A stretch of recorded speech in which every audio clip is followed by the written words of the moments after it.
Genius Rich Boy and His Disguised Mom. Episode 1 Her Child. Beiyi, after I die, go and look for the child. The child's father is Ning Shaochen. Promise me that you won't meet him with your true appearance. Shen Beiyi stood in the living room of the high-end villa, her mother's last words reverberating in her mind. 6 years ago, her mother was diagnosed with cancer. So Shen Beiyi became a surrogate at the tender age of 18 to raise the funds needed for her mother's treatment. After carrying the child for 10 months, she gave birth to a baby boy. However, before she could even gaze upon him, he was taken away. Ever since then, her mother had reminded her time and again that she was never to show her true face before people. Now that her mother had passed away, her only living relative was that child. Are you the new nanny? A man's deep and alluring voice rang out, catching her off guard. Startled, Shen Beiyi instinctively raised her head, only to meet a pair of dark and cold eyes that seemed to look right into one's soul. This was her child's father, Ning Shaochen. He slowly descended the stairs, giving off a chilly aristocratic air. While his outer appearance was handsome and bewitching, he exuded danger. Shen Beiyi quickly lowered her head, not daring to look at him anymore. Yes, I am the new nanny. Shen Beiyi. Shen Beiyi, 23 years old. Your father died prematurely, while your mother passed away from cancer last month. Your highest education level is high school. Ning Shaochen recited her background information by heart. Then, his sharp brows furrowed. Why are you applying to be a nanny when you're still so young? Even without lifting her head, Shen Beiyi could sense the force of oppression radiating off him. To take care of my mother, I dropped out during high school. Without any skills, it is difficult to find a job.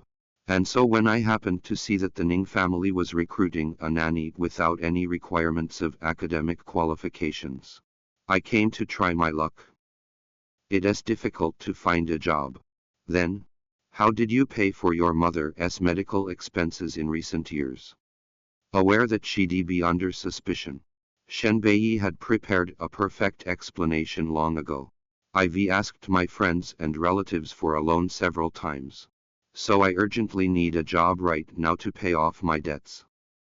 The Ning family isn't the only one who is recruiting a nanny. Nonetheless, the pay offered by the Ning family is the highest. And I need money, Shen Beiyi answered calmly. Frowning, Ning Shaochen scrutinized the plain-looking woman before him. Although her answer was very sincere and reasonable, the feeling of strangeness within him just wouldn't go away. Just when he was about to open his mouth and ask her another question, a servant suddenly hastened down the stairs and reported, Mr. Ning, little young master is awake and clamoring to see you. Ning Shaochen glanced at the time, for he still had an important transoceanic meeting in a while. Thereupon, he raised his head and spoke to Shen Beiyi. You can only stay if my son accepts you. Do you understand? Yes. I'll definitely take good care of little young master. Shen Beiyi's usually calm and unruffled voice carried a trace of excitement and joy. As soon as Ning Shaochen had left, the servant urged, hurry up and follow me upstairs. Little young master is throwing a tantrum, and he is not easy to mollify. Upon hearing that, Shen Beiyi hastily followed her upstairs. Little young master, please eat something. If you don't eat lunch, you'll starve. I am not eating, so don't pester me. I want to see Daddy. As they drew closer to the bedroom, the commotion inside became increasingly audible. The child's voice was clear and young. Shen Beiyi unconsciously sped up, a layer of shimmering moisture blanketing her eyes. This was her son, the son whom she'd been missing for 5 long years. Finally, I get to see him.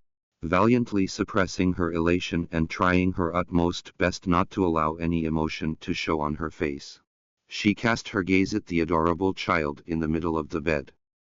The little boy was wrapped in a blanket with only his head showing, his slightly curly hair a tad messy, At this moment, his face was all scrunched up, and his lips tightly pressed together from anger. He looked truly cute. She'd fantasized about his looks thousands of times, but she never thought that he'd be this delicate. If it weren't for the various obvious male features he had, she would have thought that he was a girl, for he looked exactly like a girl, unnaturally beautiful. Precisely speaking, he looked exactly like her. No doubt, he was her son. The blood bond between them had her heart trembling violently, tightening her fists to rein in her impulse of hugging him. Shen Beiyi greeted him. Xiaoshi. Ning Xiaoshi turned to look at her, his sharp brows furrowing slightly. Madam, who are you? I am Shen Beiyi, the new nanny. Shen Beiyi smiled faintly, but her voice was shaking slightly. Come here, Ning Xiaoshi ordered. As soon as Shen Beiyi had approached Ning Xiaoshi as requested, he took out a tablet from under his pillow, and his tiny hands keyed in something swiftly. Very quickly, he turned the tablet to face her and said, "Key in your name." Shen Beiyi was taken aback when she saw the complicated program on the screen, but still, she complied and keyed in her name. After about a minute, Ning Xiaoshi placed the tablet aside and raised his head. Madam Shen, your background information before you were 18 years old is fake. His tone harbored no doubts, and Shen Beiyi froze instantly. How genius is this kid and his father? Even when her background information was flawless, they could still sense that something was amiss. With his arms crossed, Ning Xiaoshi stared at Shen Beiyi sternly. Madam Shen, did you change your background information to seduce my dad? Welcome to download Flipread app to read Genius Rich Boy and His Disguised Mom novel full story online.